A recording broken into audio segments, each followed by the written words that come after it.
গুপ্ত কাকে বলে? গুপ্তের সংজ্ঞা, বিচার বিশ্লেষণ। গুপ্তচর শব্দটি মূল অর্থ লুকানো, গোপন, সংরক্ষিত বা অদৃশ্য। এটি মূলত সংস্কৃত থেকে আগত, যা কোনো কিছুর সাধারণ দৃষ্টির আড়ালে থাকা বা নিরাপদে গোপন রাখার বিষয়টিকে বোঝায়।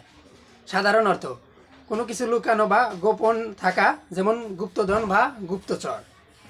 রাজনৈতিক প্রেক্ষাপট: গোপন তথ্য সংগ্রহ বা বিশেষ গোষ্ঠীর দীর্ঘকাল রাজনৈতিক কৌশলকে যেমন গুপ্তচর ইঙ্গিত করতেও শব্দটি ব্যবহৃত হয়। তারেক রহমান বা সালাউদ্দিন আহমেদ গুপ্ত ছিলেন না, কারণ তাদের এদেশের মানুষ পূর্ব থেকেই চিনত। এমনকি তাদের সম্পর্কে শেখ হাসিনা বা ছাত্রলীগ বারবার বলতো তারেক রহমানের নির্দেশেই এসব ধ্বংসযজ্ঞ চলছে।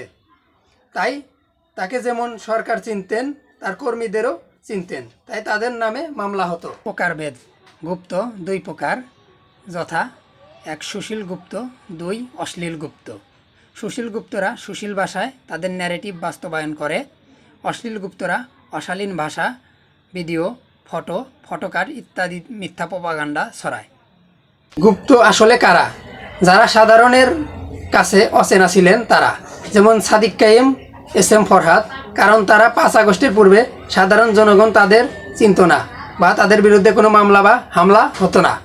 তারা নিজেদের আসল পরিচয়ের আড়ালে ছিলেন, যেমন 5 আগস্টের পূর্বে ছাত্রলীগ, পরবর্তীতে ছাত্র শিবির নামে হঠাৎ করে তারা আত্মপ্রকাশ ঘটায়।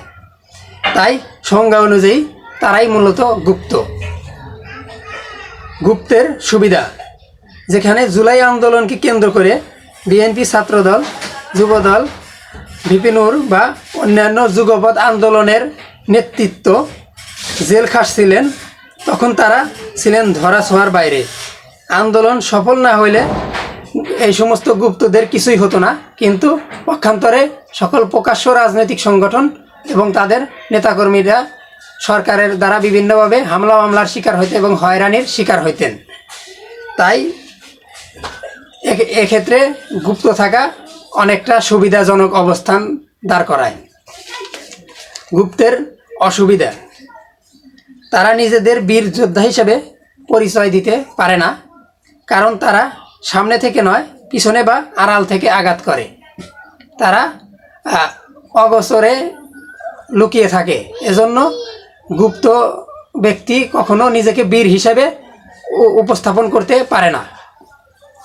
ইসলামের দৃষ্টিতে গুপ্তচর: ইসলামের দৃষ্টিতে গুপ্তচর বৃত্তি হারাম, যা মূলত মুনাফিকের চরিত্রের অন্যতম লক্ষণ, যা রাসূল সাল্লাল্লাহু আলাইহি সাল্লাম প্রচণ্ডভাবে ঘৃণা করতেন। উপসংহার: পরিশেষে একটি সংগ্রাম বা যুদ্ধে জয়ী হতে যেমন বীর যোদ্ধার প্রয়োজন, তেমনি অপর পক্ষকে কৌশলে ধরাশায়ী করতে গুপ্তচর বৃত্তি একটি অন্যতম মাধ্যম।